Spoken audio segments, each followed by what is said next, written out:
Words like violence break the silence, come crashing into my little world. Painful to me, pierce right through me. Can't you understand? Oh, my little girl. All I ever wanted, all I ever needed is here in my arms. Words are very unnecessary. They can only do harm. This is the Community Solutions Podcast. Jason Bradley, Andrew Richter from deep in the bowels of our underground lair, where we have more fun than Klaus Schwab watching the powers of the world restrict the freedoms of the common man. Holy How you doing? cow. That's a lot of fun for him. His name's Klaus. Is that just, is that... Klaus. Yes. I mean, the singer of the Scorpions was named Klaus, but it was with a K, so I think that he probably was all right. Well, I suppose. This guy. Right? It's either an S or a K. Right. So, and if you fill in the letters in between there, you got Klaus Schwab. okay. Well, yeah, I just, I don't like that guy. No. I just say that I don't like that guy. By the way, yes, We Are the Silence, right? Or something like that. We Are the World. What was the song? We Are the World, yes. We Are the Silence. That was it. I know it and I don't know it. Here's what frustrates me. Yeah. Okay, we've been doing this song stuff, music from the podcast on Spotify. Yeah. And here's the thing. We've been doing this for years. And Yes. what I can't stand is when the song is in my head and I don't know who sings it. Right. I tried to give it to you with the cadence of the song, too. That always helps a little bit. The cadence of the song. It's like Cadence like Robert Tilton? words like violence, break the silence. You put the poetic It's not helping. phrasing behind It's it. not helping, Jay. Yeah. The song, I can think of it, but I Yeah. can't think of who sings it. All I ever wanted. Right, All I ever needed. Oh, Depeche Mode. Yeah. Yay! Ha! Of course, I had to sing it for you. Oh, But- what's wrong with that? Enjoy the silence. I from almost Depeche said Mode. Dave Matthews Band. Another band I really like called Anne Berlin did a version of this one. I'll throw both of them 2 for 1 today up on the music from the podcast playlist on Spotify. Anne Berlin, there's a city in Germany named after her. Yeah. Right? Well, I'm sure that's where Hey. the name came from. Hey, Yes. I got to tell you, Yeah. how'd you like to live in St. Paul right now? Your girlfriend, Rebecca Knocker's the most sane person on that council. And that's not saying much because she put something forward that was nutballs today. And I don't know, I don't but know what it... all I know is when she got to the council meeting and her whole family was there, we can confirm that Knockers were present.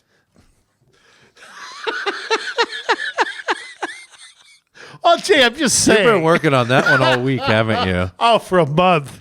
Just forever. Come on. That was funny. Kind of, not really. Yeah. Everybody's rewinding right now so they can hear that again. That's what's going on right now. I can hear it. I can hear them stopping and rewinding, and they want to hear that. They want to hear that joke again. Maybe we'll have to come up with a We got to come up with a nickname. stand-up routine or something. We got to come up with a nickname for this council, though. I mean, already it's, here's what I love. boy. Here's what I Yeah. love. Our lieutenant governor, and I can't think of who she looks like.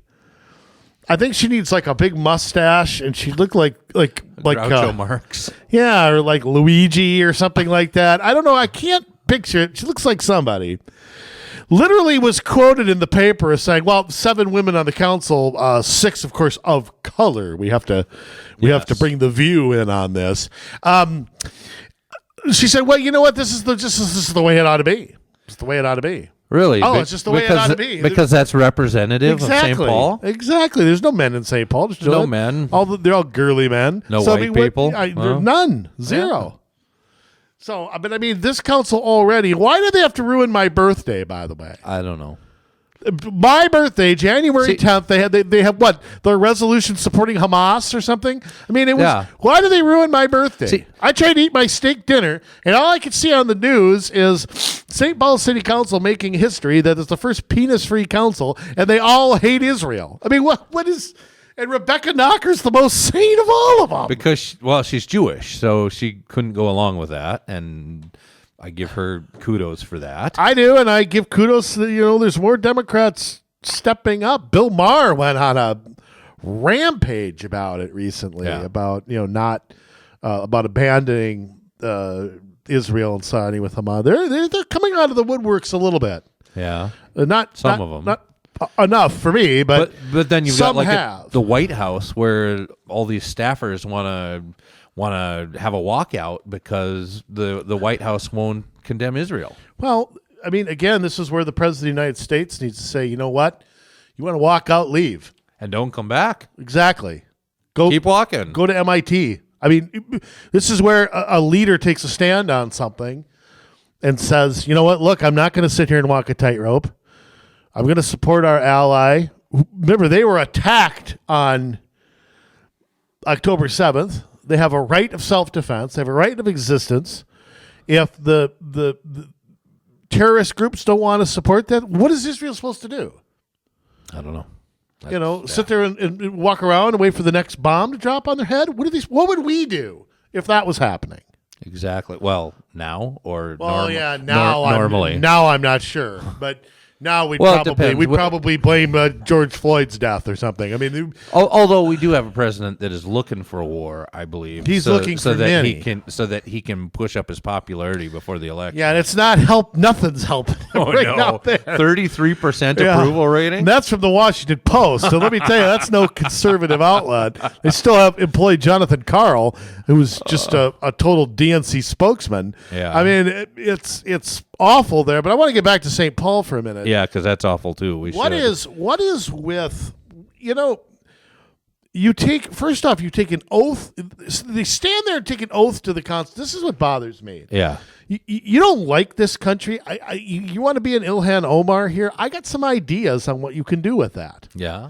You can either persuade people to your point of view, which is your right, freedom of speech. Yep, absolutely. You can. You have the legal right to protest, to run for office, as some of these people have. But your office is not there to. You have to keep it. One thing people who get elected to things, I think, don't keep in mind once they get elected is they are a spokesperson not only for their ward, their city, their families. Do they think before they talk sometimes? No. I mean, you just think. You take an oath to the Constitution wearing, one lady had like a purple Spartans hat on, and you'd think that the gravity of that would hit you. Right. Like, wow. No. Millions of tax dollars are in my, because I know that's what would happen to me. I would go, right, holy cow. There's a Harry Truman once said that the moon, the stars, and the sun all fell on my shoulders. Yeah. And it really, you stop for a minute. And the moment of being president of the United States, of course, he got into president by somebody passing away. Right. Just all kind of, I mean, he rallied and did the job, but you'd think that those moments would hit you. Yeah, you would think so. Be like, if I bring an irrelevant resolution, which has nothing to do with the position I was elected to.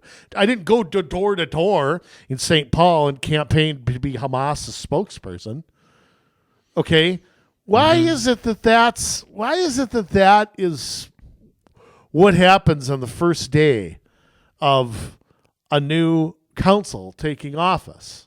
Yeah. Why aren't they talking about first, police and fire, roads in the city, the parks in the city, the things that need to be done, whether that's housing, amenities that they have, or why isn't that what's on their minds when they get elected to some? Okay, you know what? Went door to door promising this and that about, and here's what I know. It's an argument about a war halfway around the world. Do we not have enough problems here? Just curious.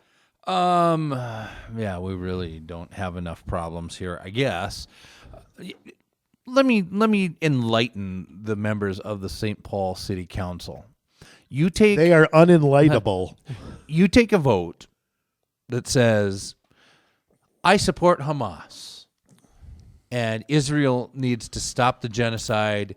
And genocide. Right, I know, it's laughable, isn't it? They need to stop the genocide, and there needs to be a ceasefire. Right, a ceasefire means Israel surrenders. That's what they're saying. Right. Now, here's what Israel hears when you say that. Because they don't know who you are. They don't. They don't think They don't hear anything. I don't think Netanyahu's got a feed. I know. If the minister of defense walked up to him and said, in St. Paul they voted for you to have a ceasefire, he'd go, St. Paul, like the apostle? Yeah. Who? Where? I don't even understand. Who is that? What is that? I don't know who is it aimed at. I mean, who's it aimed at? You're a fly on the butt of an elephant. If that. No, in the greater scope of the Elephant world. dung, I think. In the greater scope of the world, your little resolution did nothing but. It's all bread and circuses, Andrew, is what it is.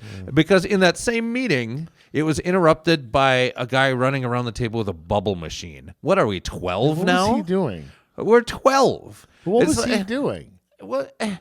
We have all these. Surprised he had clothes on. Well, I am too. But this is where we're at now. It's like nobody wants to grow up. And we're electing people to office that don't want to grow up. That don't want to, A, make a responsible decision, B, do any research or learning to be able to come up with responsible Of views. course not. They haven't done that their whole life. That's what spell And then check's it's all for. about bubbles and wearing T-shirts with kittens on them and playing video games in your basement and having 15 colors in your hair. And it's I got to say something, too. Yeah. I just turned 47 years old, and Yeah. I am watching this millennial Gen Z generation become adults and starting to now. I mean, one of the people in St. Paul is 28, and I consider that the generation behind me. Yeah. Born in 96, I think I saw. Boy. In the words of Kamala Harris, she's... The passage of time. No. Did you hear this? Sorry, I got to interrupt for a moment. She was speaking to somebody and made a comment that was like, who was she talking about? Oh, people that of the younger generation are turning 18 now. I mean, they were born in like 2006. Can you believe that? Yeah. If I check my math on that, but basically she was saying that people that are 18 were born 18 years ago. Isn't that amazing? Well, she probably, tried to count. She runs out of fingers. Well, there is that. But I am real. I know every generation probably says that about the generation behind them. But I'll tell you what, I get real issues voting for people that young. Forget whether I agree with them or not. Yeah. But I mean, in your mid-20s or mid to late 20s to be running. St. Paul is not a small town. Right. Okay? And these people probably have the Barack Obama resume. They went to one caucus and spent a year being a foot soldier for the DFL. Yep. And I mean, it is. Are you serious about who you're putting in office here? Yeah, it's all become a big joke. You know, it's DEI. This is DEI in an election. Well, you're going to watch St. Paul, DIE, because they put people who are incapable of running a city into office. Now, I say that a little tongue-in-cheek because, as we all know, St. Paul is run by the administration. The administration of St. Paul is going to come up with the things that they want the city council to pass, and by and large, they're pretty much going to pass it. I mean, that's how it's going to work. There's some truth to that, but I think there's also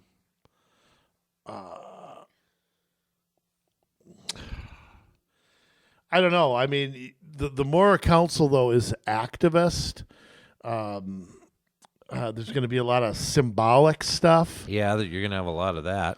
Which means nothing, but... Right, but I just, I don't know. I mean, maybe the gravity of these offices will hit these people at some point, that it's not about you anymore. Right. It's about serving others. It's kind of like getting married. Your job is now to make your spouse happy and put your spouse first, not yourself. To serve the city, not to serve one section of the population of a city. And you represent everybody. I mean, President Trump said this.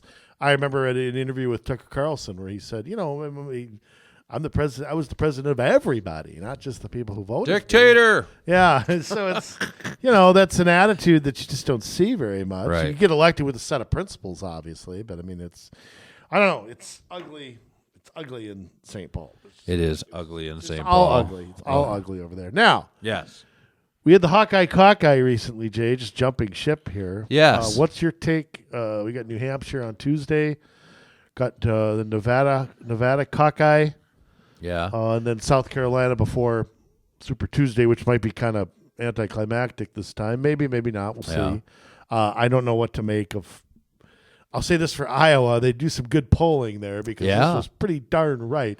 I don't trust it as much anymore, but what's your take on the Hawkeye 2024? As we all knew, President Trump was going to run away with it.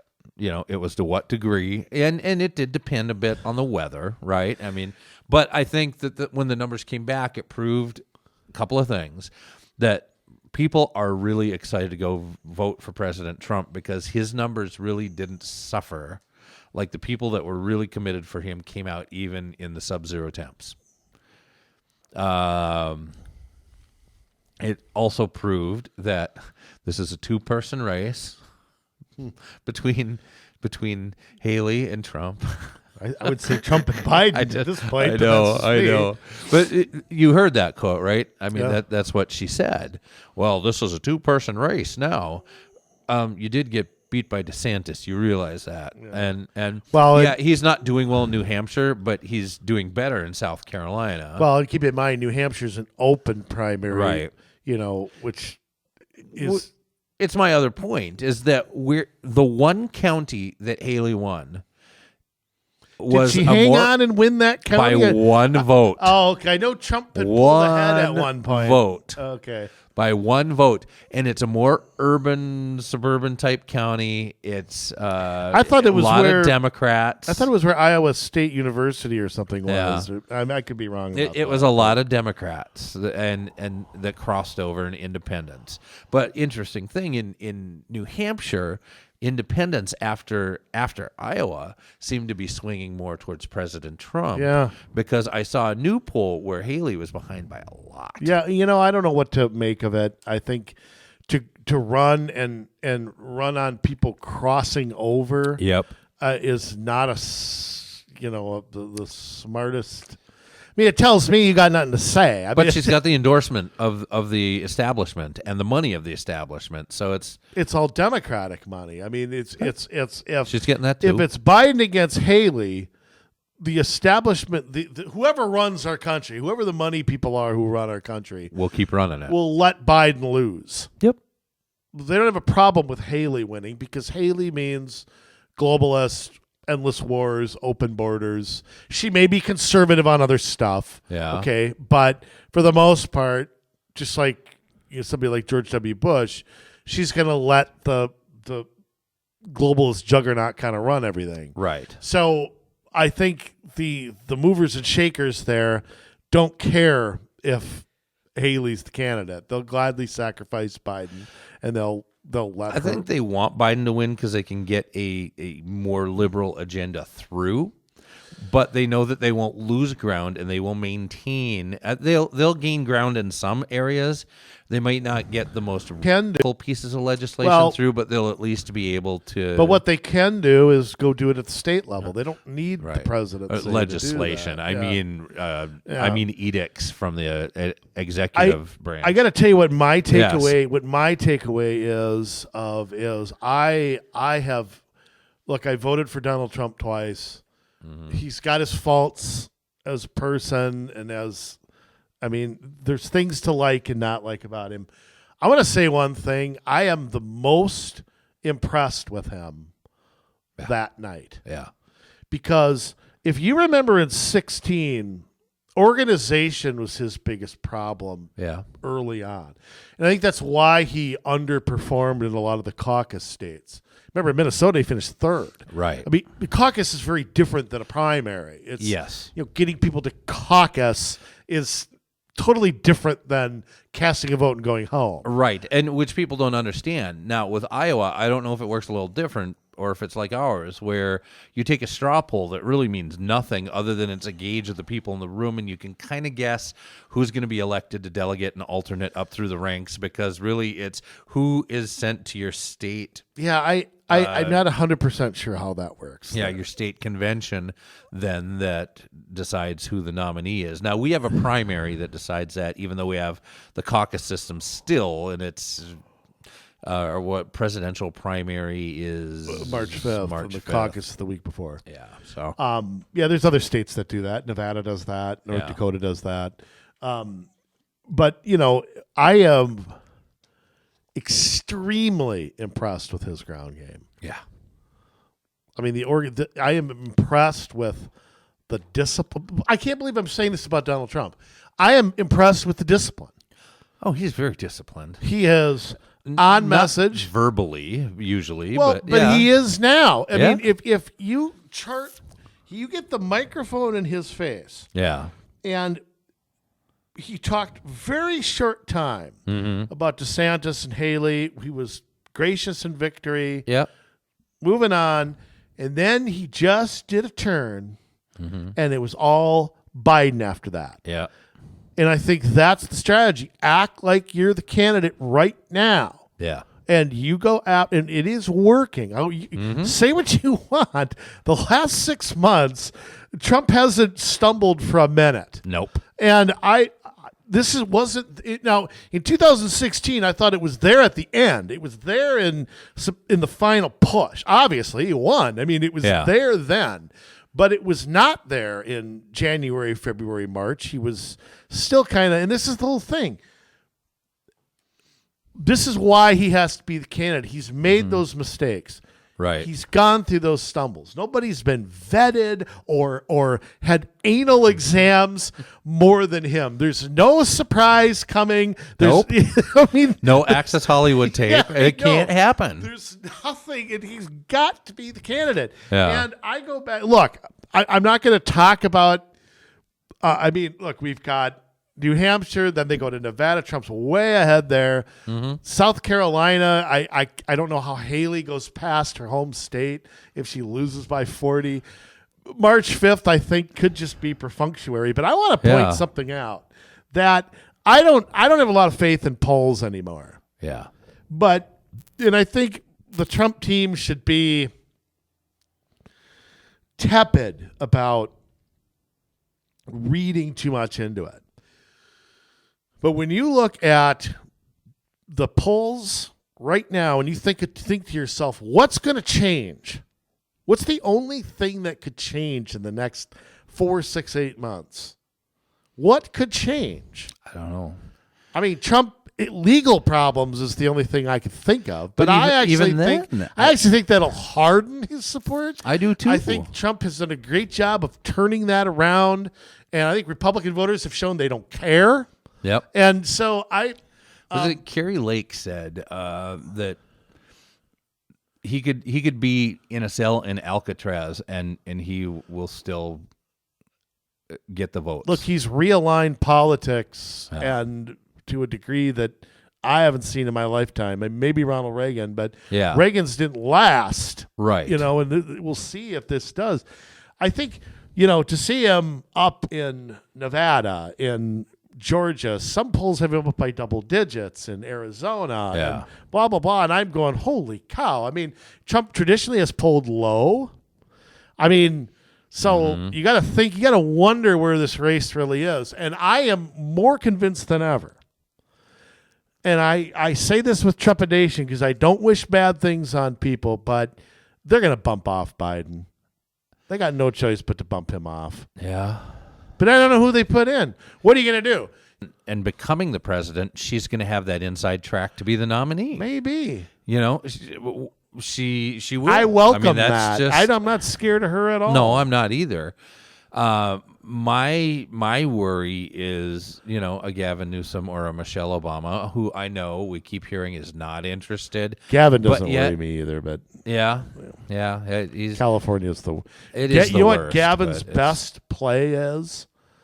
To not run again. Yeah. Disappear for a year or two, rebrand himself, and come back in 28. Yeah. That's his best play. Right. And there's another factor. I can't remember where I saw this analysis, but the 2024 census, no one's talking about this either. Mm-hmm. Now, New York, California, Illinois, all lost an electoral vote. Yeah. Florida and Texas gained 3. Yeah. That's a 6-vote swing in, let's call it Trump's favor. Let's just call it Trump's favor. Yeah. Okay, so you put him, Florida and Ohio, I think he'll win those hands down. I don't think they'll be. I bet he wins both by double digits. Yeah. So it's going to come down to, if you put him at all the state electoral count. Yeah. If he wins all the states he won in 2020, not 2016, 2020, it puts him around 238. Yeah. 240. The one vote in Maine that he got is the I think he'll win that again, but that's kind of the one they kind of don't really count. Although I'll tell you, with what's happening in Maine to him right now, that just might bolster support for him. Could. I mean, I think he won't win of the 2 that split. Yeah. I think they'll split who wins the state. Yeah. The other 2, but I think he has to go there. I don't think he made a play for it. The previous 2 times. He didn't need it, but right. I mean, but I'll tell you what. So you look at that. You look at 238. Let's call it. Okay, Pennsylvania's 20. He's currently ahead. Georgia's 16. Currently ahead. That's it. Currently ahead in Michigan. Currently ahead in Arizona. Right. He can lose them. Currently ahead in Wisconsin. Currently ahead in Nevada. Yeah. He can lose all of those. And I think for Biden, Pennsylvania is the Waterloo. Yeah. I think if that goes down, he has no path. No. There's no path. No. So I mean, I don't. And I'll tell you what. I'm going to even go a step further. I think Trump needs to make up. This is going to sound wacky, but I think there's opportunity in a state like Colorado. With the ballot thing. Yeah. I also think down the ballot, somebody like Laura Boebert. And I think he needs to, again, think bigger and be like, okay, I got to make the Democrats spend money here. Trump doesn't have to spend in Florida what he spent in 2016. Yeah. He's got to think bigger than that. Go where some of these Senate races are. I think he needs to go to Montana. Yeah. He'll win that state by 50. He will, but if you can get rid of Tester, he's got to try. You got to be able to have both houses of Congress in order to pass laws that support your agenda. And get rid of Mitch McConnell. Right. But here's the thing. And I hope he learned this last time. If you make a bunch of executive decisions, they can be undone with the next president.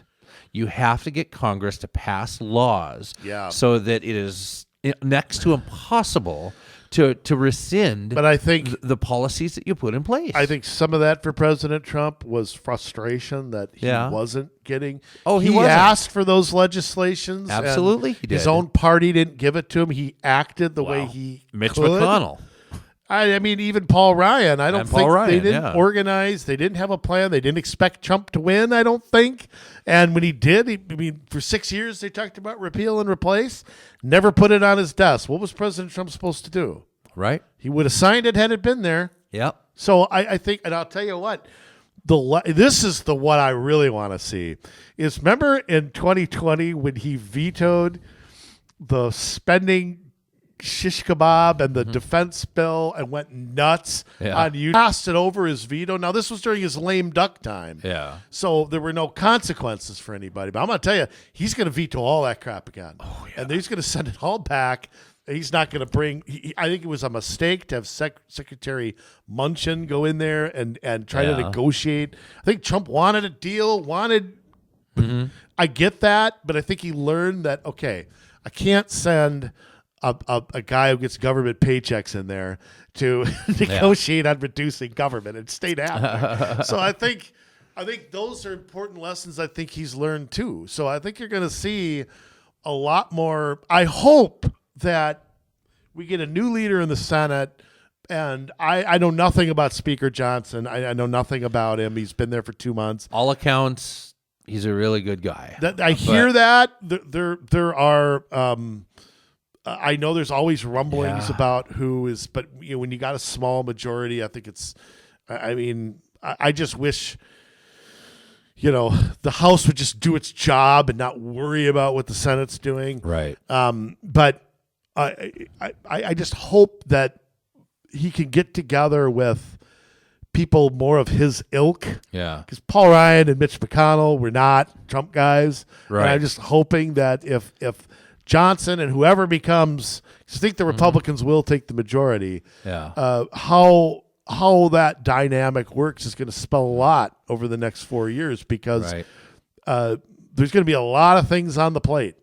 Absolutely. And I think if the Republicans have ever had an opportunity to change out the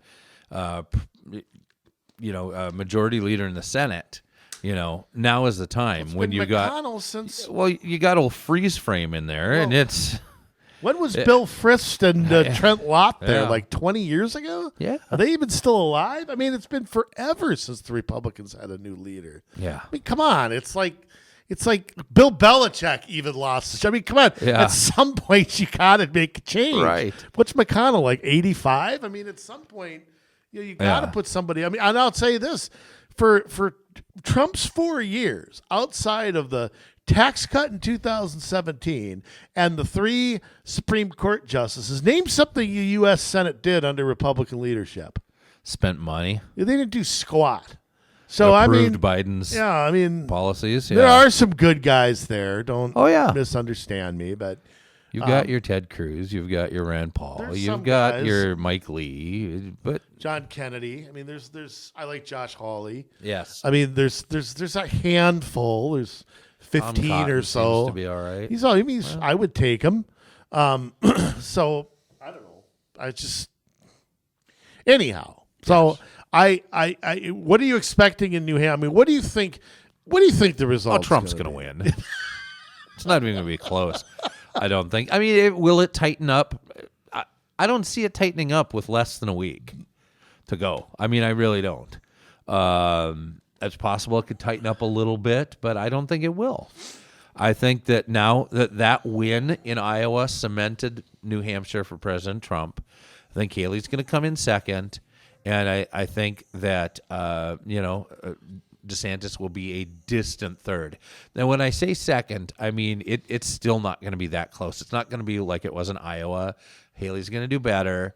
I would imagine her to be. Does she get to be 30%? Yeah, Does she get probably to? 30%. I would think so. Trump's going to be close to 50.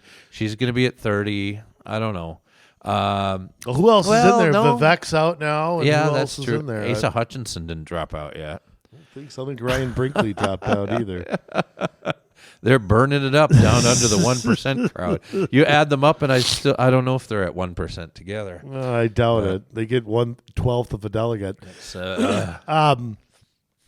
Well, here's the thing. I mean, if it's a blowout win, now you got a month till South Carolina. South Carolina's not to February 24th. Right.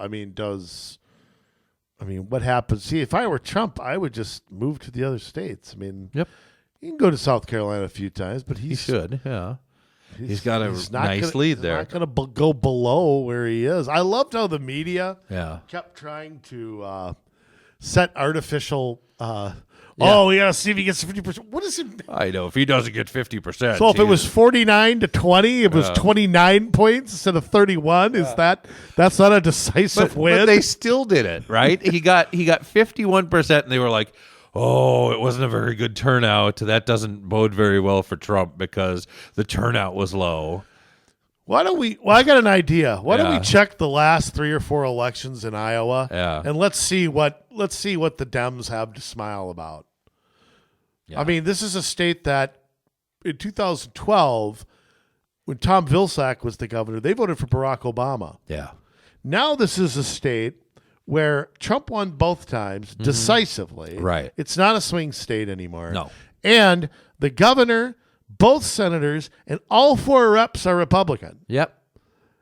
So whether there was a huge turnout, who cares? It doesn't matter.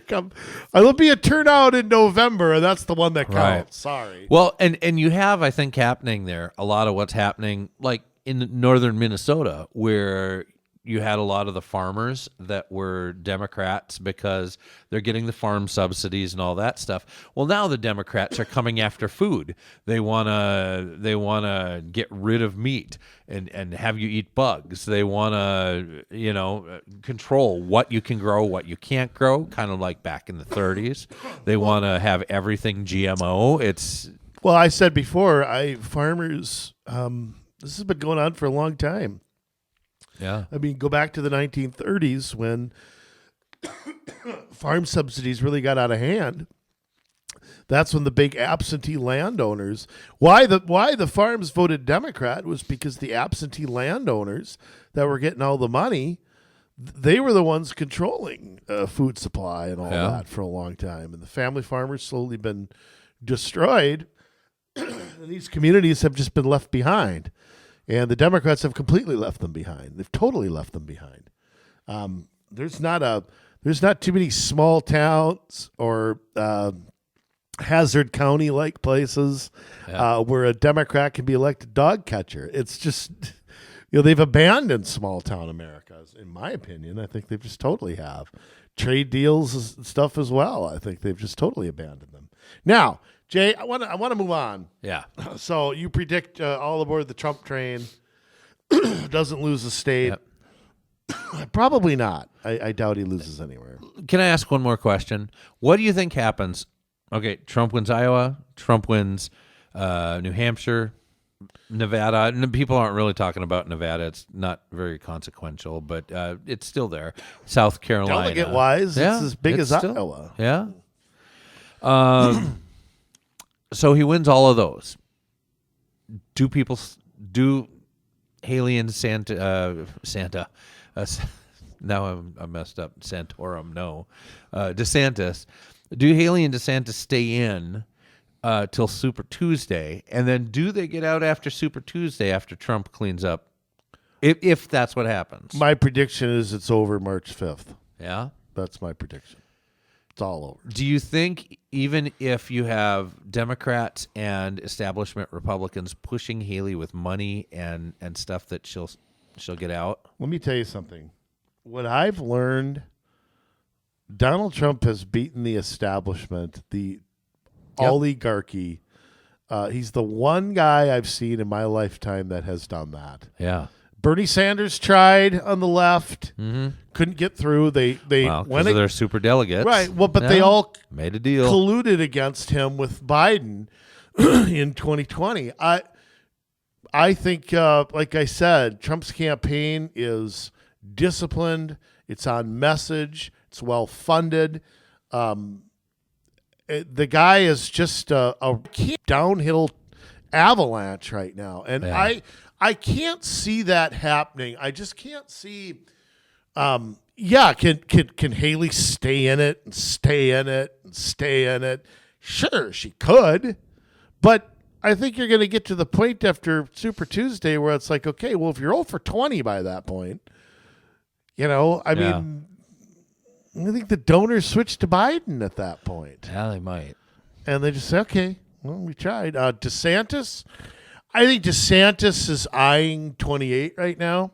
Yeah. I think he will be very stealth at how he does. You notice the tone between Trump and DeSantis has gone down. Yeah.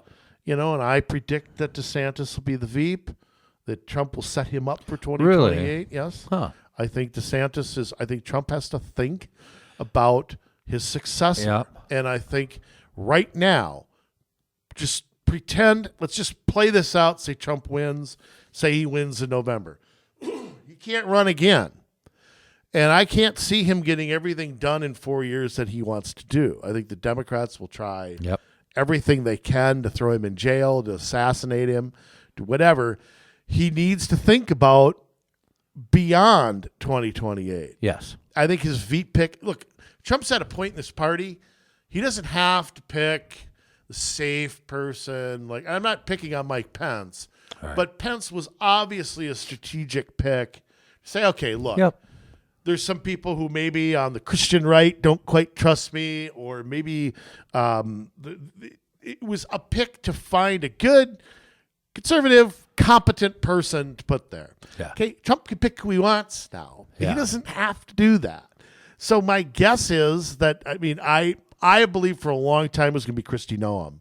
Yeah, I really did too. thought that, and I still think it could be. Mm-hmm. But I think Trump's got to. There's no sector of the party that he's got to kiss butt to. Right. And I think that everybody keeps talking about, well, he's got to win suburbs. He's going to be. You know what? Vice presidential candidates don't do that. His message is what he's got to focus on. Yeah. That message will win. So I think he's got to set up somebody to succeed him.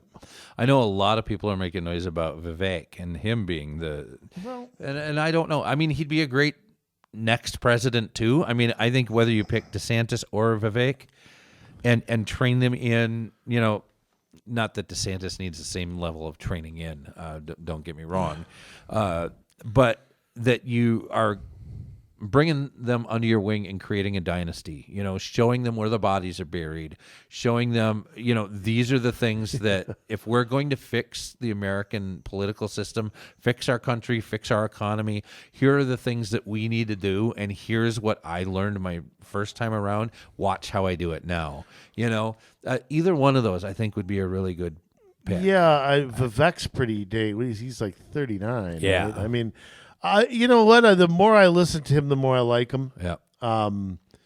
I would love to see Vivek run for governor. So where's he from? Ohio. Okay, I'd love to see him. Yeah.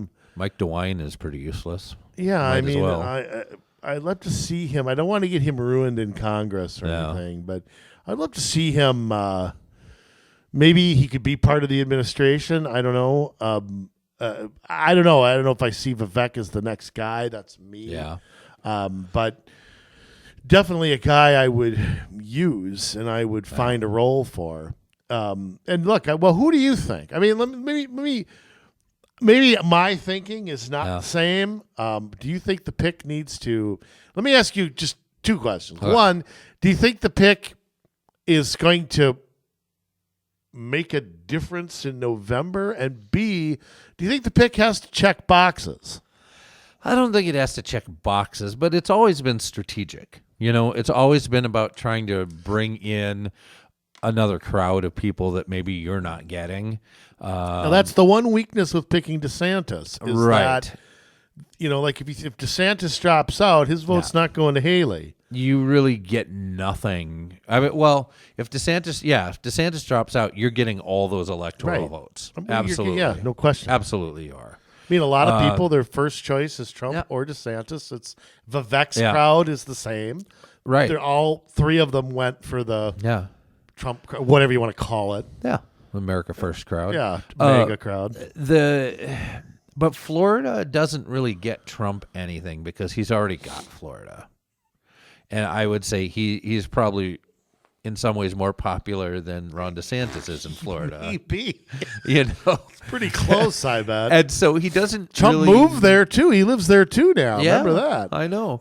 So he doesn't really need Ron DeSantis to do any better in the election. But if you're looking strategically at what to do for the next 8 years after you're gone, it's a great pick. Vivek, okay, yep, he's not Ohio. That's really not going to help you. Trump by but double digits. he is a minority. It will help you get some of the minority vote, I'm sure, or the younger vote. Well, DeSantis is only 45. Yeah, so, DeSantis too is only 45. He looks a lot older. He does look older. Just because It's amazing he's younger than me. He's always in a suit. He's it's that stuff. Not quite John Kerry, who went downhill skiing in a suit and tie. Right. Well, with a Botox needle in him. Oh my word. So who do you got? I mean, who are you thinking? If he does the strategic pick, like I need this state or I need this constituency, who's the does he have to pick a woman? I don't see anybody that's in the running from any state that's really going to help him. Kerry Lake is intent on running for Senate. Arizona, sure, maybe he could use a little bump there or whatever. Although, does that really get him anything he doesn't already have? Right? Probably not. Probably not. So I think that he is pretty free to choose whoever he wants. Who does he want, though? I don't know. He's playing his cards quiet. He is. It could be Vivek. It could be Kristi Noem. It could be Ron DeSantis. I think it's down to those three. Really? You think that he's not thinking outside? Wow. I don't know. Well, it could be, though. I mean, there could be somebody that can he pick Melania as his VP? No, I don't think that works. She wasn't born here, right? Right, she can't. Yeah, because she's got the whole citizenship. So when thing, Trump gets assassinated, she can't right, be president. Right. No, but thinking of the way Trump thinks, who do I trust? Yeah. Who's going to be loyal to me? Because that's the other thing, too. He's not going to pick anybody that he thinks is going to flake out on him. Right. He doesn't want a Mike Pence repeat. No. I mean, he picked Pence for strategic reasons. And it wasn't just Pence. I mean, it was how many people that he brought into that cabinet that... Well, but I mean, some of them were marriages. When he brought John Bolton in, I just thought, I know. This ain't going to work. Nope. And I know what Trump was thinking. He was thinking, okay, I'll bring in a neocon here. We'll put him at the table. I'll listen to him. 6 months of that, and it was, we'd start in 3 wars. Sorry. So, I think that there's, his cabinet will be interesting too. I mean, I'm interested to see, because he's going to change course. Yeah. When he gets back, he's going to change, especially Russia and Ukraine. You're going to see very different policies there, and it'd be interesting to see who he puts around him. I mean, I don't know. So. All right. Well, I'm going to stick with DeSantis just because I think while he doesn't need Florida, I mean it's a clear message of where the country's where we want the country to go. And I think that, I still though, and I'm not saying Kristi Noem, I still think there are, and I don't know that Trump listens to this, but I still think there are some who want him to box check. Yeah. Gotta buy. And look, Vivek would fulfill some of that, but I don't think Trump looks at Vivek that way. No. But I think he's a businessman. Right. And I think people around successful him, businessman, are going to think, okay, he checks a couple boxes, right. I mean, good message too, but I don't know. You're probably right. I don't know. For your top people. Kristi Noem has kind of been out of the spotlight the last few months too. So she might just be laying low. Again, everybody knows where she stands on it. Yep. It might be a wait and see. But I got a gut feeling that Trump's made up his mind. Oh, yeah. And just maybe the person hasn't said yes, or maybe I still think if he and DeSantis sat down, said, look, screw it. Just the way George Bush Sr. and Reagan did. They sat down and said, all right, we ran against each other. Let's put this aside. Yeah. We're both capable. We both bring something to the table. Let's stop the nonsense. I mean, I think that could happen behind the scenes, but we'll see. Anyway, getting back to something, Jay. Yes. And I know we're bouncing around here, but I have a freedom of speech question for you. Okay. Because one of the things that has bothered me about President Trump's legal stuff, and I think most of it's bull. Yeah. I mean, I think all of it's bull. Yeah. And I honestly think that weaponizing the Department of Justice against your political opponent not only is an impeachable offense, but I worry that it's the norm going forward. And I'm concerned about it. Having the Department of Justice go through Trump's wife's underwear drawer to look for.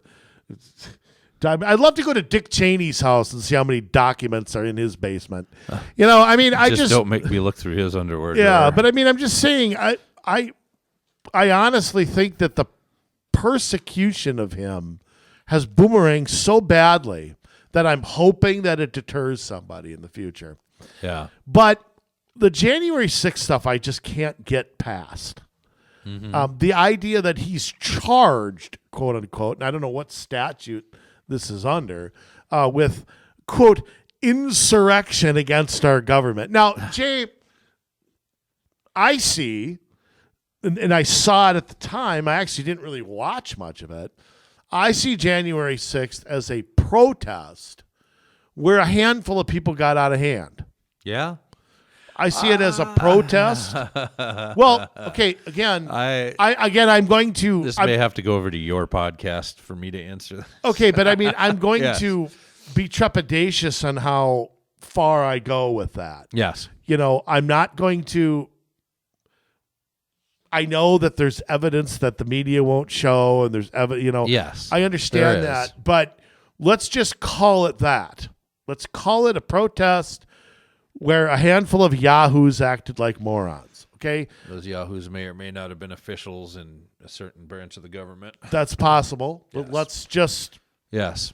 Okay. instead of doing the false flag thing, let's just All right. leave it at that. To hold somebody criminally liable for the actions of others, Yes. where does that, where is that line? And let me give you an example. Yes. Back in 2013, I think it was, I participated in an event at the Minnesota State Capitol. I gave a speech there. Our mutual friend, Paul Seefeld, was one of the people that helped organize and set this up. Yeah. And I gave a speech there, and I was pretty fired up. I mean, I was not happy. Yeah. I don't like Mark Dayton. I never have. I don't like people who've never held a job in their life and who, send their kids to private schools and, pull a Gavin. I mean, there's just something about that kind of liberal that just I put on a hierarchy of badness. Yeah. And I basically told this crowd, I mean, there were only a couple hundred people there, and I mean, I ain't the president. I'm nobody. Mm-hmm. I basically said, you know what I'm thinking? If I don't like what's going on in this state, I say you go over to that governor's mansion, break the dang door down. You said that? I didn't say that, but I pretty much did. I pretty don't much think said I pretty much said break down the door and blah blah. I mean, I don't recall what I said but I pretty much said that. I said something. I did not attend this No, rally. and I said what I said was far worse than anything Donald Trump said. And I'm sorry it was. You mean like peaceably assemble and then go home? Right, pretty much. Yeah.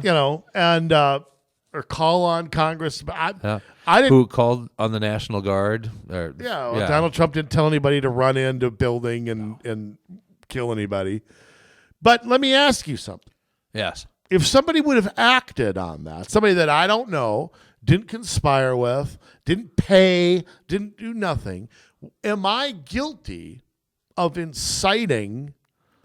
Let's just say somebody would have stormed the mansion. Yeah. Nothing happened, but 2 or 3 morons would have taken me. I didn't mean it, but I was just getting wound up, and the people before me got me wound up. Like, go break down the door, drag his ass out here. So, I mean, but if somebody would have gone and done it, am I guilty of inciting a riot, even though I didn't do anything? I didn't know these people. I didn't conspire with them.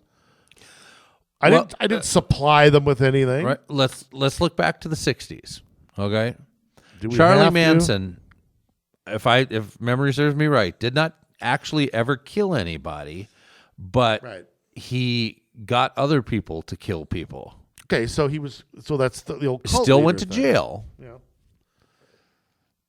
Well, remember, plotting a murder is, you don't have to.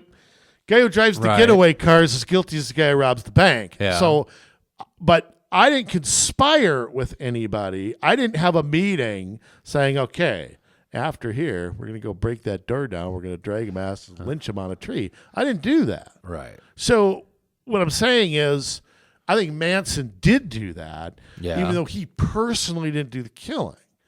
It's kind of like if 5 people sat in a room and conspired to shoot somebody, and 2 of the people didn't participate in the shooting, that's still first-degree murder. That's conspiracy. That's premeditated murder. It's at least conspiracy to murder. Right, that's true. Okay, Yeah. It depends on the state. There may be exceptions to that. Right. So, but if you give a fiery speech, are you guilty of somebody else's actions? Forget Donald Trump for a minute. No, perfect example. Let's not forget Donald Trump. Johnny Depp and how many actors, when Trump was in office, said things that were akin to what did Johnny Depp say? Something along the lines of I know, but that Booth killed Lincoln, and it's been a while since something like that happened. Maybe it's time again. He needs a shower. He always looks dirty. Well, Alec Baldwin once called for Henry Hyde to be stoned during the Clinton impeachment hearings. I mean, but again, if somebody went and did it, right? Can I go arrest Baldwin, even though Baldwin didn't do it, didn't know the person, didn't? I mean, where? I guess my question to you is, where is the line between speech and action? Right. Jim Jones got a bunch of people drink the Kool-Aid, but he didn't force it down their throat. Right. He didn't inject them with it. He just said, hey, it's poison. Go drink it and die. Yeah. So, I mean, again, where's that? I guess my question is, where's that line? Because I've been studying Supreme Court cases like Eugene Debs and the Espionage Act, and that's where I've lost a lot of respect for some people on the Supreme Court that I used to respect. Where is the line between, say, opposing a war and acting for the enemy? Yeah. Where are you a Benedict Arnold, and where are you lawful dissent? So where's that line exactly? There's this gray area. There is a gray area there. And I think you would get a different answer depending on who you spoke to. Ain't that the truth? Yeah. And unfortunately, I think depending on who did the speaking. Well, that's true as well. There are certain people that would definitely get away with that kind of thing. I mean, we see all this stuff that happened during George Floyd. Buildings were set on fire. There were people that died, businesses ruined, all of them lives ruined, and there were people cheering for it, people calling for it, people calling to go further. It spread to other cities, yet we have seen very little of that has been prosecuted. Oh, we've seen almost none of it. Right. It's all justified. That's, I would argue Minnesota was encouraged. Yes. So, yes. You seen The Fall of Minneapolis? Yes. I mean, a great illustration. 2-3 times. Yeah. I mean, yeah. and So I good. have to say, I am just so shocked at it's getting out though. It's slowly getting out. Boy, Adam Carolla took it on the chin. Oh yeah, because he said, "Oh, I guess a foot on the throat didn't kill anybody," or something like that on Twitter. It's all because George Floyd was black. That he got roasted by some, not by a lot of others. I mean, people are waking up to it. Yeah. So, I mean, I still think the officers there are guilty of something. I still think that was a needless death. That's my opinion.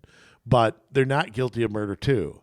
Yeah. Murder too, as I read the statute, which requires criminal intent to kill. Yep. I don't get how that applies there. I don't see an intent to kill. I don't That's either. me. And I'm with you there. I don't know if they should be in prison at all or not.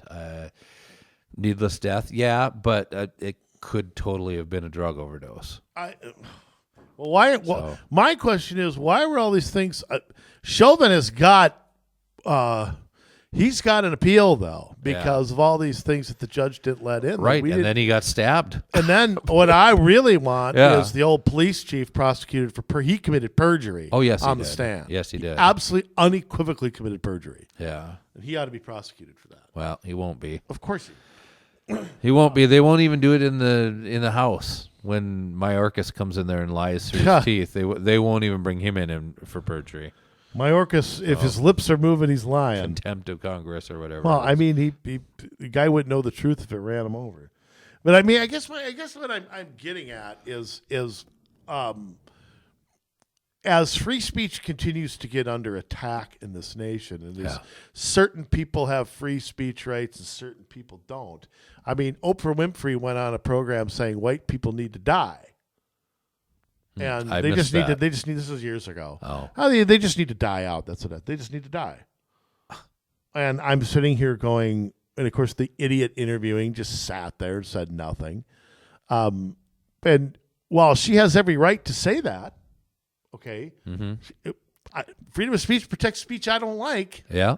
Okay, she didn't call for anybody to take a machine gun and go kill him. Right. Okay, but what would the free speech consequences be if a white person said that about black people? Right. Yeah. The law is supposed to apply to all of us equally. But we know it We doesn't. know it doesn't. So again, as we continue to, as it depends on who says it, Yeah. Right. how do we protect free speech if it depends who says it? Well, it's going to get worse and worse, though. I mean, you look at, we'll get into this, I think, in a near episode with the World Economic Forum, who's meeting this week in Davos. Oh, that's a plug for a future show. Yes. Yeah, that, for years now, the top risk to this planet has been climate change. It's become eclipsed this year by misinformation and malinformation. They need to control the speech of the people who will not fall in line so that they can finish putting their agenda into place. That's hard to do. It's I don't know how they're going to do that. That's difficult. Well, I mean, when you have... Pray for Elon Musk's health. I hope he has good security. As long as you have them... So I'm going to tell you something. Yeah. I'm going to tell you something. Trump, Elon Musk, Joe Rogan, those three I worry about their lives. I'm not joking when I say that. I worry that those three could get bumped off because they're telling too much truth. Mm-hmm. I mean, and there's Tucker Carlson, there's Alex Berenson, there's other people who have in spite of, attempts to, I think they've all had attempts on their lives. Yeah. Tucker Carlson, they definitely have threats constantly. So, I think that's what we got to do is just pray for their security. Yes, I agree. As Elon Musk goes down, and say what you want about Elon, he's committed to free speech on Twitter. Yes, he is. Period. Yep. And that's my biggest fear is that him or Trump or Joe Rogan get killed. I think it could happen. I think what the movers and shakers are realizing is that no one cares about them, and that the only way they can control things now that 3 or 4 companies don't have control over our media anymore. Mm-hmm. Only way they can do that is by intimidation, by publicly shaming people, or at the last ditch, killing them. Yeah. There used to be like a hierarchy, and I don't remember what it is, but it's like first you make fun of them, and then you copy them. You copy them. you attack them, and then you win. So it's just withstanding all of that, because if they can make fun of you and you don't bend, and they can attack you and you don't bend, it's just about standing and not changing, and hopefully there's enough of us that'll do that, that will follow in Elon Musk's footsteps, that will follow in President Trump's footsteps. And that's what we need is more people to be awakened to that, to have courage to speak their convictions without the fear of reprisal. But that just goes back to the whole principles of the First Amendment. Mm-hmm. We're not supposed to fear. We aren't supposed to be afraid of our government. We're not supposed to be afraid that an IRS agent will knock on our door. But exactly, that's where we've gone. Yeah, I mean we have to fear the FBI coming to visit us if we say something they don't like, or the IRS, or whoever. Whatever gets weaponized. You don't know what's going to get weaponized. Exactly. I mean, these people have all the information on you in the world. Yes, they do. They have access to anything they want to. Yep. They can destroy you at the drop of a hat, or try to. Yep. Or who knows? Who knows behind the scenes what they're, I always talk about what happened to Martin Luther King, and the intimidation he went under with J. Edgar Hoover. Oh, I know. And didn't bend, didn't. They tried to destroy him. They tried to destroy his marriage. They put him in jail. Yep. I still question whether James Earl Ray was the guy who killed him. Some guy who robs gas stations from Canada. That just doesn't make sense. But again, when you give everybody the lone gunman, you don't have to explain motive. It's just a Right. lone whack job. And this is another thing that worries me is if Biden gets bumped off, everybody's going to try to blame it on Republicans. Oh, yeah. I mean, it's going to be the angry white guy who has guns. It's going to be the Randy Weaver, the Timothy McVeigh. Yeah. That's what they're going to try to blame it on. You know, But it could just as easily be some trans Hamas sympathizer. Look, let me tell you something. If Biden gets shot, the most logical, and I hope that doesn't happen. Right. The most logical place to look is other Democrats. I want Biden alive. I want him in this election. That's what I want. I want him know. alive, till November. And after that, whatever happens, happens. I mean, I wish him the best, but I don't want him to be president. I want him there. Absolutely. I I don't don't want to run against somebody else unless it's Kamala. Bring I on mean- the Ugandan giant. That is a fearsome twosome right there. But I mean, Yeah.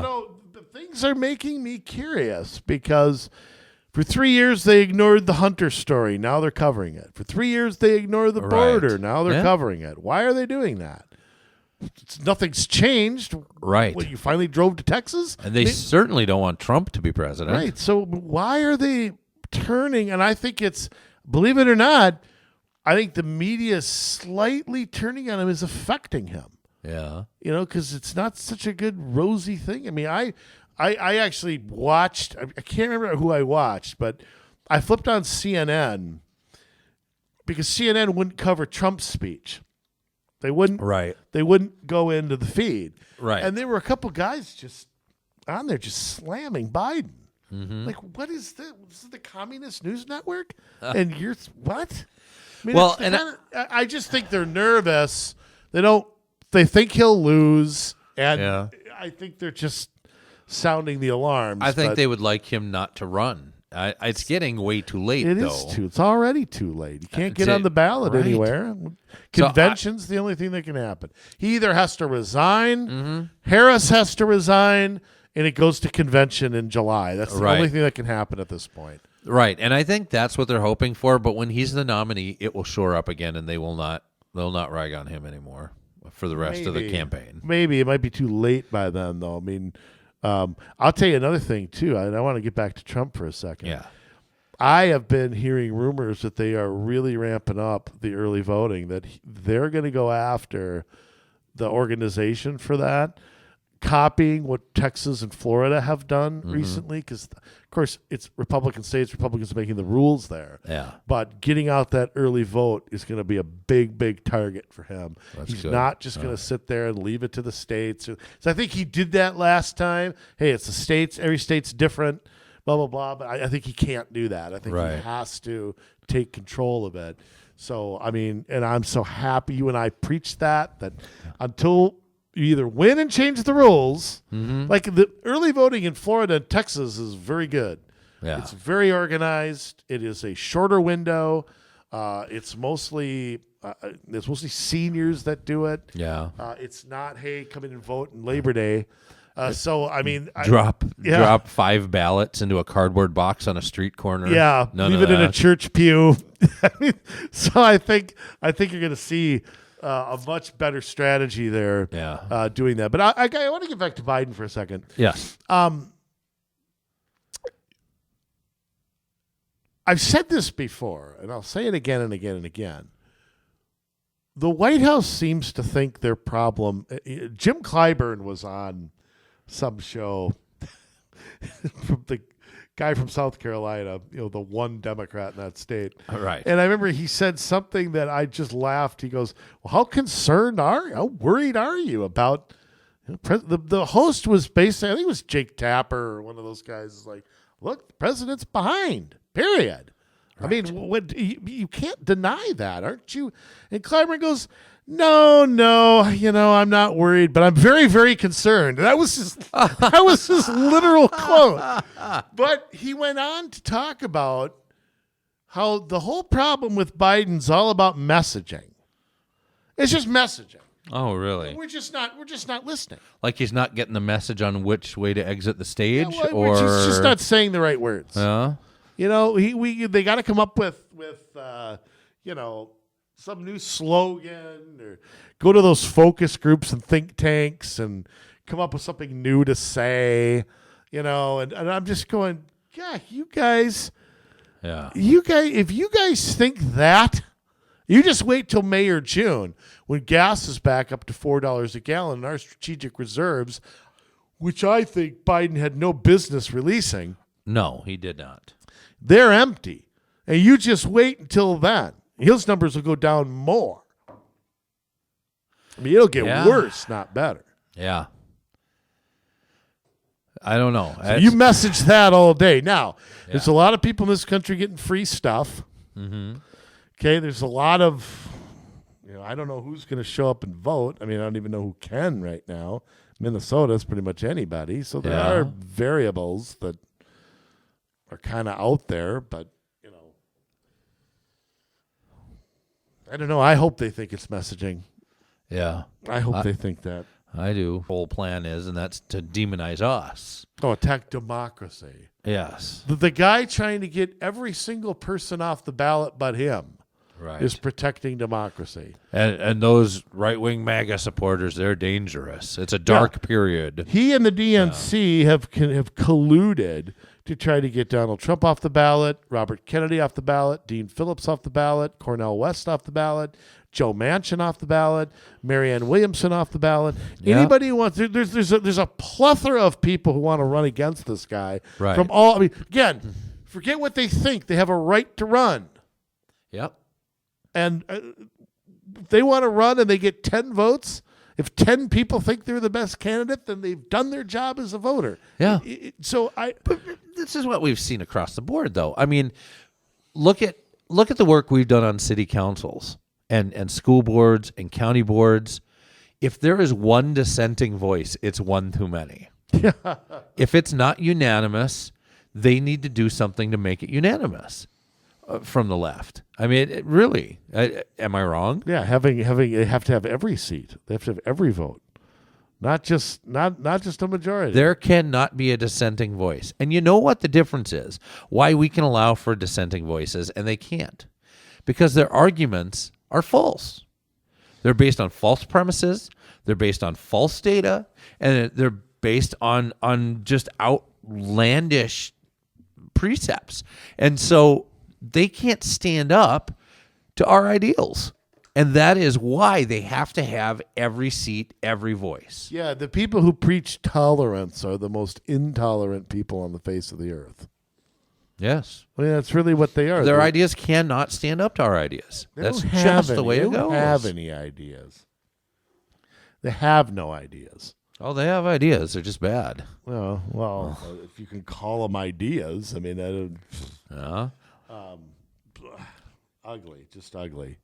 And I'll tell you what, I want to get back to free speech for a minute because one of the things you've seen, you mentioned school boards, one of the things we've seen for this Department of Justice is trying to go after people who show up to meetings and oppose what's being pushed on them, of being treated as enemies. Right. I mean, imagine you go to a school board meeting because you're concerned legitimately about something that your kid's being taught. Yep. And the attorney general ends up putting you on an enemies list. Yep. I mean, you talk about Mayorkas being bad. Where's Merrick Garland on that list of horrible people in this country? Where is he on that list? I mean, he's got to be in the top 5. Yeah. But I mean, I constantly am calling for these. But you know what? Garland can leave, and another person of his ilk is just going to go in there. Yeah. I mean, it's just I don't understand why. Let me tell you something. I remember during the Iraq War, how dissent was patriotic, and we're not un-American because we oppose this. And they had legitimate things they said. I think Iraq was a big mistake in retrospect, but but why is it now? If I think Ukraine is a black hole, why am I pro Russia? I've never said Putin's good. Putin's 100% responsible for this. Yes. But we are playing a role there in a proxy war, and there are going to be consequences for that for a long, long time. Yeah. Period. So, I'm not allowed to say that. I'm pro-Russian.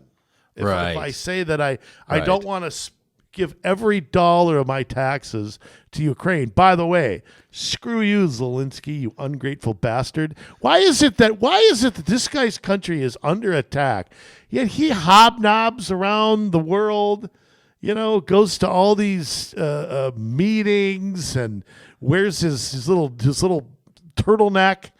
What is he doing? If his country is under attack, why is he hobnobbing everywhere?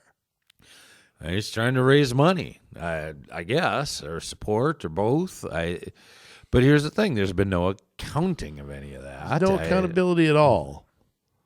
I mean, I think we've given them nuclear weapons. That's what I think. And imagine if they're seized by the Russians. Yeah. I mean, what do we do then? Wow. Yeah, I don't know. I'll say this to Democrats. What if they're used in a school shooting? Can we blame Biden for that? Did Biden have those things registered? Was there a red flag law? Biden, I think, is incompetent to have a gun in his hand. Yeah. I wouldn't want him with a gun in his hand around me. So maybe that's the key to get people to wake up. Those weapons are used. I mean, we're paying for. Marjorie Taylor Greene did an interview with Tucker Carlson where she detailed where that money's going. That it's like not specific dollars. Yeah. We're like paying for their utilities. We're paying for their Social Security or whatever. We're paying. We're funding the entire country. It's not just weapons. It's not just defense. It's not just a Marshall Plan. I mean, this is the whole kit and caboodle we're giving them. And again, it's okay to be sympathetic to people who get invaded. I understand that, but I just don't see what the. Why this country? Why not Armenia? There's a genocide going on, and again between the Kurds and the Armenians. I'll tell you what else bothers me too. Yeah. The only time I see the President of the United States out of a coma is when he's either talking about Ukraine, or he's talking about how much he hates people who voted for Donald Trump. Yeah. Other than that, I mean, you couldn't get him if he lit his ass on fire, he wouldn't move. But if he's talking about those two things. For 15 minutes, he's out of a coma. Right. Talking about how much you hate people that you represent and talking about a foreign country thousands of miles away. Right. But yeah, I mean, as much as speech is getting squelched at the national level, and it is, I mean, it's the everyday person too. And this is where, locally we really have to walk in practice of our freedom of speech. You look at what happened on Twitter and before Elon owned it, and Facebook and Instagram, and how the government was involved in directing these companies on what not to allow people to say. This wasn't just a company saying, I don't want this. The government was involved saying, I want you to censor this. But remember how skillfully some of them did it. Oh, yeah. Like when Mark Zuckerberg testified in front of, which obviously he had a million lawyers in his ear. Yeah. It was all about, it was the algorithms. Right. We put it at the he tried to claim it wasn't censorship. Right. Which is bold. That's just a way of saying we buried it. Yeah. Again, they could have stood up. Who's the government telling Facebook what to put up there? Right. But then you guys had fact checkers. Explain that. You had these fact checkers with these quote unquote experts. Yeah, they were hired at Snopes. Snopes. Yeah. And they were the ones that decided if what you said was going to be heard by the world or not. One of the things, too, and I can't remember where I saw this, maybe I shouldn't mention it, but after Hillary Clinton got beat, there's a tremendous amount of evidence. This is very quiet, and it was never reported. I think I saw it on Joe Rogan or one of those programs where a lot of her and Obama's people found their way into Twitter, Facebook kind of jobs. Yes, they did. Like they were hired as media consultants or something like that to go through info and blah, blah, blah. I mean, you and I have been censored on YouTube. Yes, we have. I was kicked off Twitter. Yeah. Elon pretty much saved me, probably, and I still don't know why. They won't tell me why. Yeah. They just give you this vague, I violated their, they wouldn't even tell me what post it was. They still won't. I violated their standards and practices for something. Yeah. I have no idea what the hell it was. So, I mean, to, remove, it's, this is the way we communicate now. In a different generation, it was writing letters. It was in the newspaper, and that's been replaced by things on the internet. And well, though, even looking at meetings, I mean, look at how a lot of the way that comments are received has changed in public meetings. Like a lot of times, even with school boards, you can't even address the whole school board, and it's not in front of the cameras so that it gets put out on TV. No, they have listening listening time where you can come in and talk to one of us or two of us. And that's all. They can't form a quorum. Right? They can't form a quorum. So it's a minority for sure. Yeah, because otherwise it has to be put out there. Yeah, right. So, but they take it out of the public sphere. Why don't we just be honest? I mean, the attitude, I think, at a school district, especially among the people who work there, is a lot like doctors' attitudes. We're the experts. Who are you? We're the educators here. We want to teach social and emotional learning and call it something else. Well, that's what we were trained to do. Right. Who the hell are you? Oh, it's your kid? That doesn't matter. Right. They're wards of the state when they come here. But I think that's the attitude. It's like doctors. Who are you to question me? Yeah. I mean, if I say you have to wear a mask, well, I'm a doctor. Mm-hmm. I only have your best health in mind. Who cares if you can't earn a living and I make half $500,000 a year? I can sit on my butt and, doesn't affect me. Right. I mean, I think that smug attitude, it exists everywhere, though. It exists among business people, too. The same person who opens up a successful pizza parlor thinks they can, run a baseball team. Right. It's like, no, you can do one thing doesn't mean you can do a million other things. So, I mean, but free speech, and I think people need to understand, too, there's consequences to your speech. And that's true. You choose to speak out. You have to take, as long as you have the right to say it, you got to take what comes with it. Yeah. I think you and I haven't been attacked. Well, that's true, too. I mean, there are consequences for speaking out, and you got to be willing to accept those. But when something like our freedom is on the line, I mean, I guess that's just kind of being an adult. Well, it's being an adult and a good citizen. You speak up, you say something. Yeah, I mean, it's I don't know. I am worried about free speech. I mean, it's something that's really, really concerning. It's almost like you can't have an honest conversation anymore. No. I mean, I once I did this on TV, but I'm very concerned about certain minorities in this country and where they're going as a community. I mean, I'll give you an example. How a lot of black homes in particular are broken homes. Right. Sons growing up without fathers, deadbeat dads. Now, that's true to a degree among all races and things like that. Yeah, it's really... But in the black community, it is out of control. It's up around 90% in the black community. Is it that high now? It is. And now, granted, in other communities like the whites, the Hispanics and stuff, it's less, but it's still too high. It's way too high. Even in the white community, it's like 60% or something like that. I once said publicly, I listen to so-called black leaders, which is a term I use loosely because I think there's very few.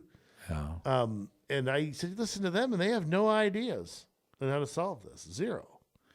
Not all of them. Some of them. Well, I mean, the ones that you hear the loudest, right. the ones that play the victim, play the race card, Yeah. they have no ideas. Zero. Right.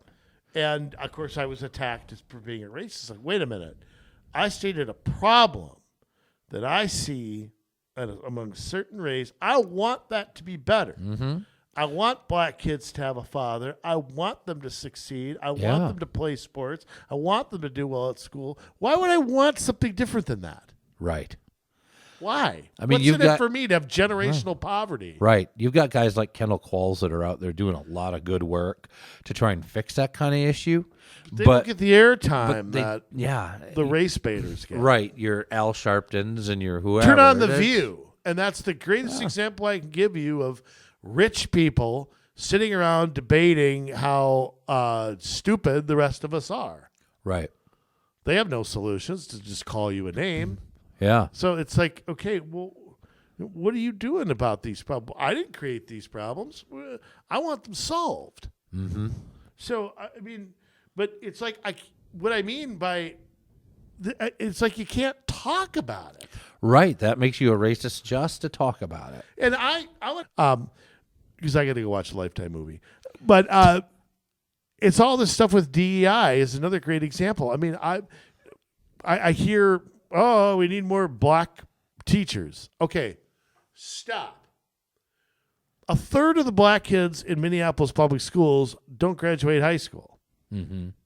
So how are they going to become teachers without at least a high school? Actually, they need more than that. Yes. Without a high school diploma. Don't you have to fix that problem first before you? Then they got to get to college. Right. Then they've got to get a degree that actually pays them something. Then I mean, don't you? It's going to take 20 years. You have to go through another generation to really see the results of some of that stuff. Look, and again, I want them to succeed, not because they're black, because they're Americans. I want them to do well. Yep. I don't want them on the street doing drugs and becoming a dad at 16. I don't want that.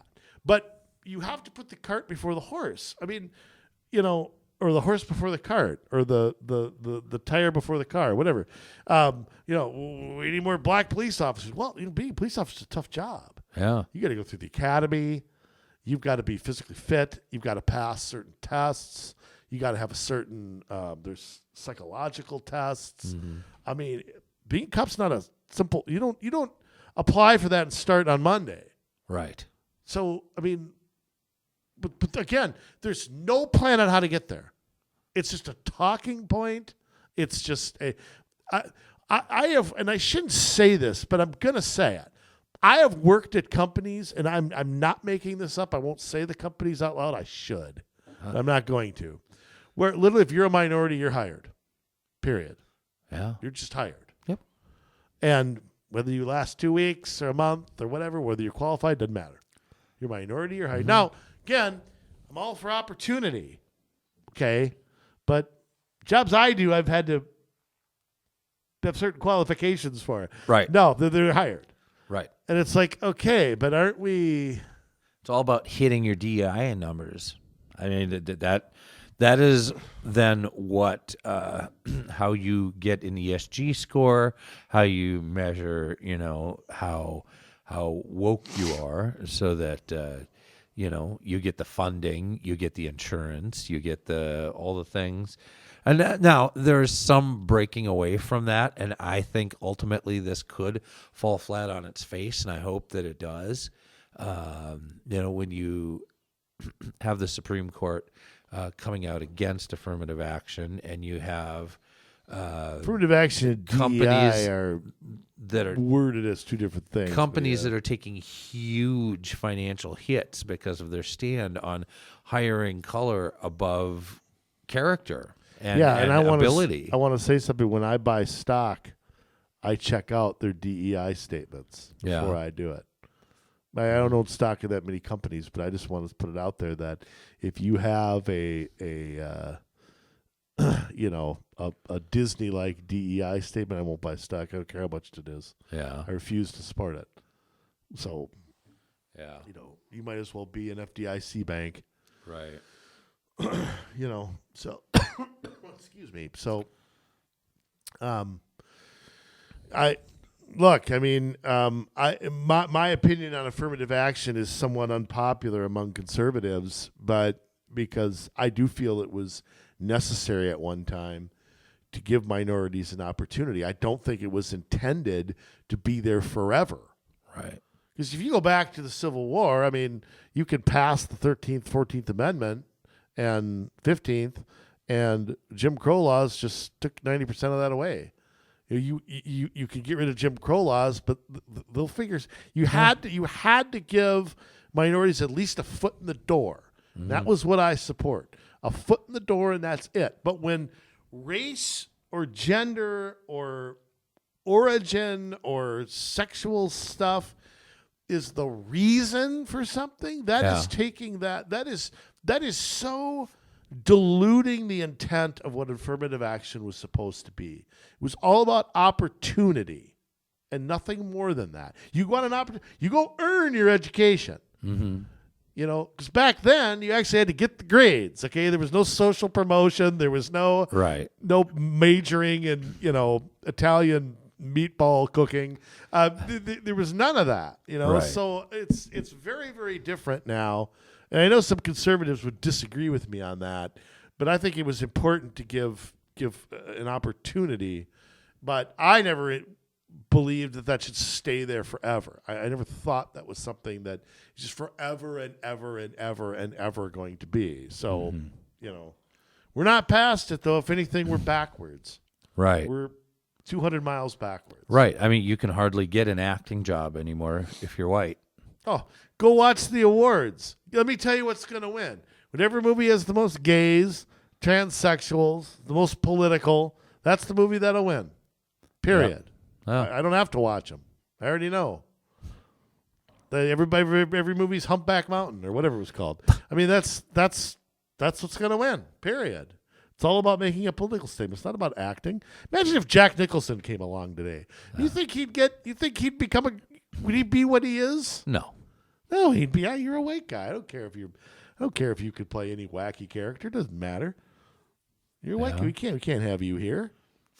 So, right. No way. It's every year. It's the first Asian Hmong, African, French mix of a person, and with Cherokee Indian too. That's the first one to win an award. Yeah. The first person who was a man, then a woman, then non-binary, then they won that great. Isn't that wonderful? Yes. That's the Academy Awards now. Right. So, great thing that I don't watch that. Yeah. There was a time I thought those award shows were cool as hell. Yeah. There was. Go back to the 90s or something. And I used to watch the Grammys every year. Now I can't even be bothered to watch a second of it. I can't even be bothered by the music anymore. Yeah. I couldn't tell you any. Is there a top 40 chart anymore? Oh, yeah. A lot of it's infiltrated by stuff off of TikTok and whatever. And what does that mean? Like, TikTok has a lot of music on it. I'm not on it, so I don't really get the platform. But yeah, I'm not either. Other than I know it just makes us all stupider. But there's a lot of I guess where people can like take a song and like sing with it or do a dance with it or something like that, and they have access to the music. But some people compose songs just for TikTok, and they're like a minute and a half long. Who wants a minute and a half long song? You can't like work any ideas and create tension and release and have dissonance and resonance and all of these things that make a song interesting. You strip it all out, and it's really just one melody or bass type line over a beat, and then somebody singing or rapping, and it's usually terrible words at that. It's just low basement gutter I don't know. It's terrible.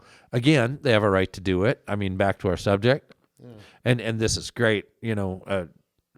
With our subject, why don't musicians speak out against that? That is Because if I were great question. I mean, if I were writing songs, singing songs, touring, Yeah, working my butt off, meaningful stuff I was singing, yeah, I would be flipping out that was what was getting attention by yeah, the so-called moguls in the business. yeah. I mean, imagine the Beatles, and what's getting attention instead of them is some knucklehead on TikTok. Right. Lip syncing a song or something, or singing along to music they didn't write. Right. Where are the musicians? I don't Are know. they kowtowed into silence the way a guy like Kanye West is? Are they? Because you think the bigger ones could speak out with no consequences. Yeah, they could. I believe that. I believe that they could. But here's the thing. I used to think that especially rock and roll was like a medium for social revolution, really, to speak truth to power, to tell the man. Music. Yeah, that's Well, what Woodstock was all about. Well, yes and no. I mean, yes, in that time. Well, I where it think they happened, thought they were doing that. but yeah. all of the people that said you can't trust the government became the government. All the people that said you can't trust the man became the man. When they said you can't trust people over 30 and they got over 30, they're like, we should still be trusted, right? And so everything switched on its head, and instead you had a group of people that were and really not wanting you to speak truth to power, but just to see things their way. And so, of course, now that they're the ones in power and running things, they don't want to be told that they're wrong. They don't want to be told. They don't want truth spoken to their power. Okay, but if I'm a musician, I'm still not happy that whether I have that attitude or not.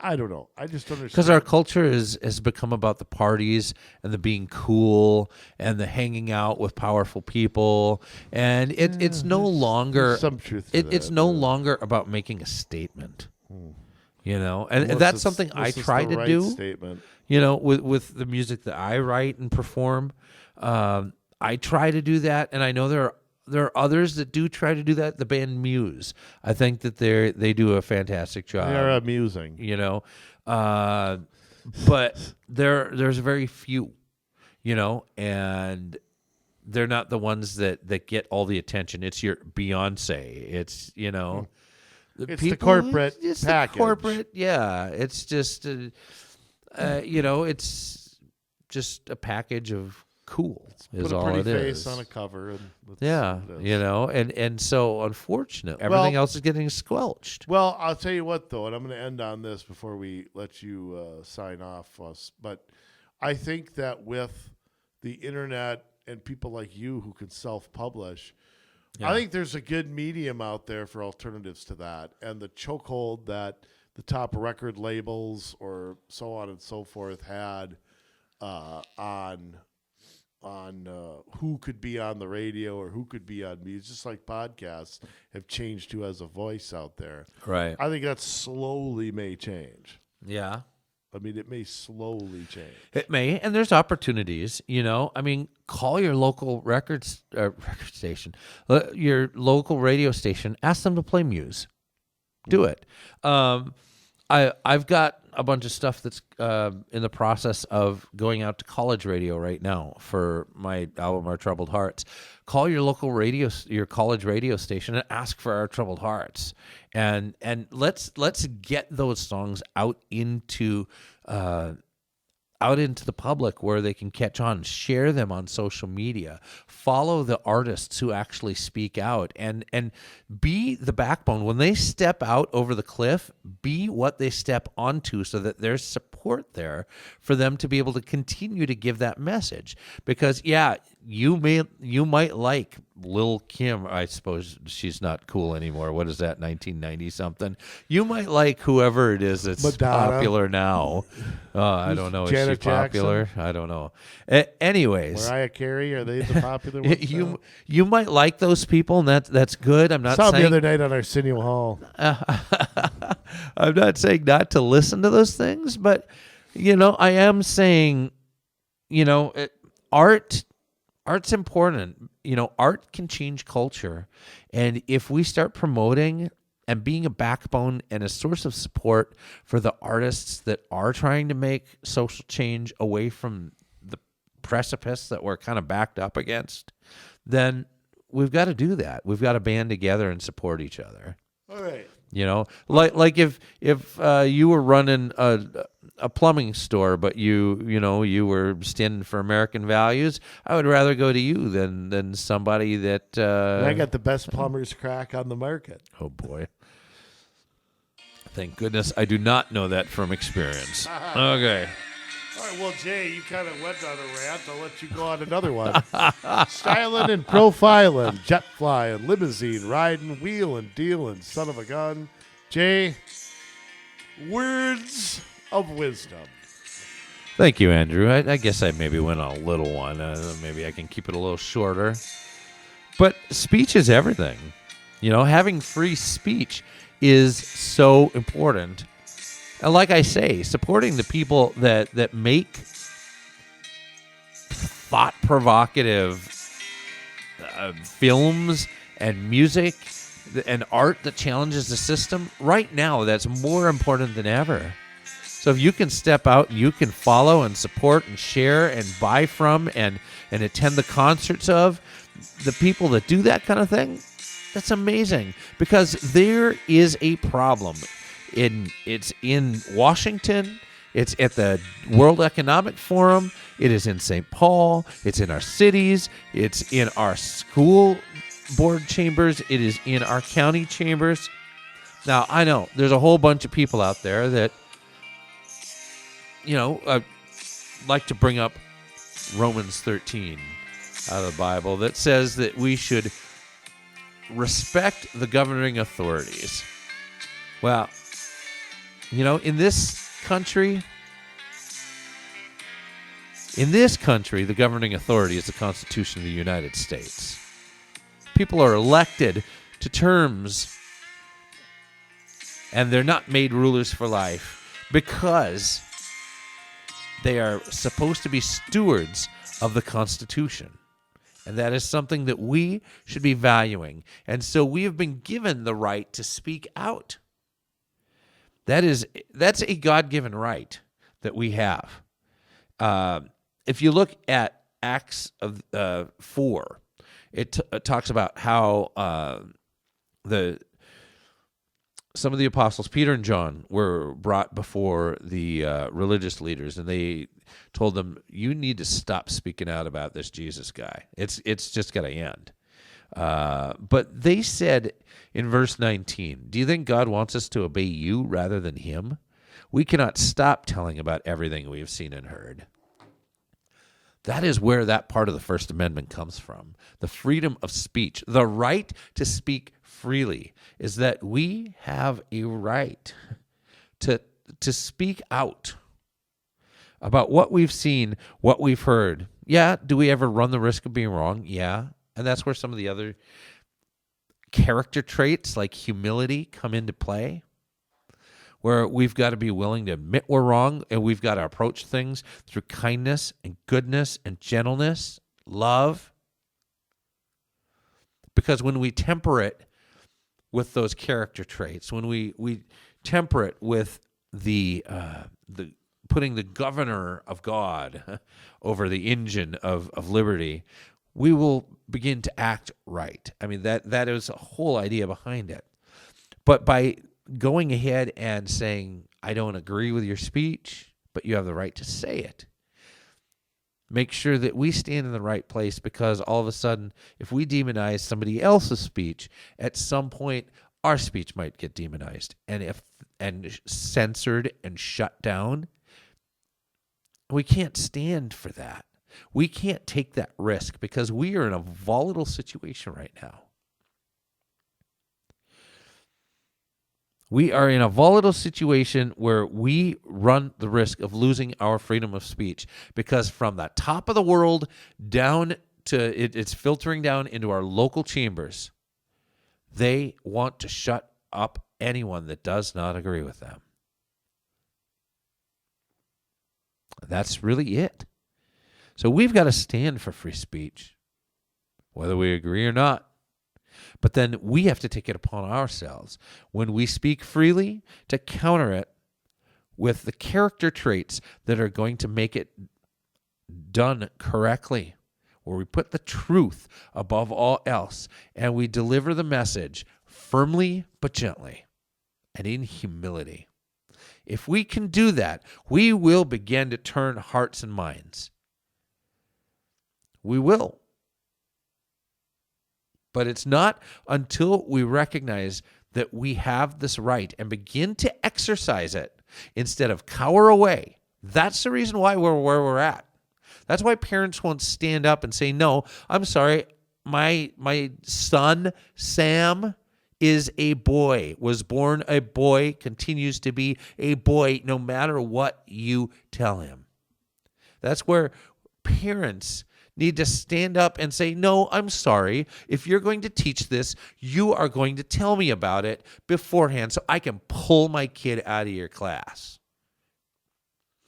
That is where we can go on to any of the social media water coolers and we can say, I don't like what the government is doing with this disease, or I don't like what they're doing with this policy, and you don't get shut down. You don't get censored. You don't get put in a digital ghetto.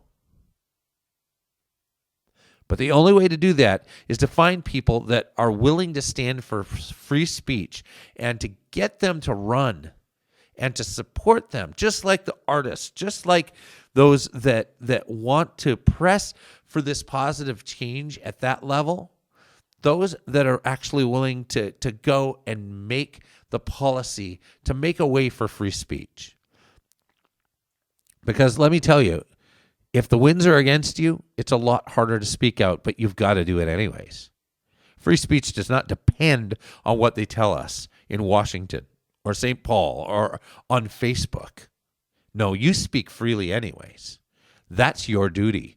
But if we can have people to make the way clearer, it's going to be a lot easier for us in the long run. And the truth will get out, and all of this revisionist history and false science and everything else is going to fall by the wayside because people will see through it. It's an election year. Here we are, 2024. Who's going to stand up? Who's going to run? Will it be you? Are you willing to sacrifice for your city, your children, your nation?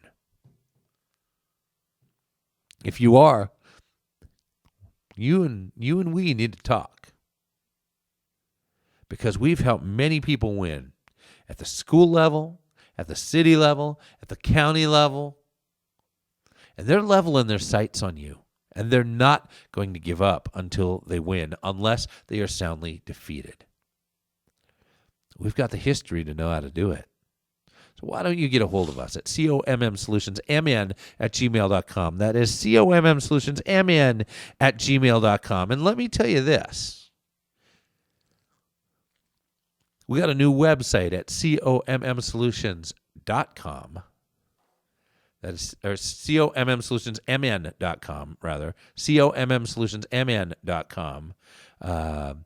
Yeah, forgive the cobwebs and that we're kind of building it as we go, but hey, we're conservatives. We bootstrap things. We get things done. We work on it, and whatever it takes, right? Maybe it looks ugly at the beginning, but we get it to where it needs to be. It's all about getting the message out there. And so we got resources out there. We got lots of stuff for you to look at and think about. So give us a visit. Let us know what you think of it. So, with that said, think about that. Think about how you can speak out this week. Think about coming to talk to us about running and making the way clear so that we can speak freely in this country. That is our God-given right, and we need to exercise it. So, with that, we love you, Minnesota, but now it's your turn to get to work.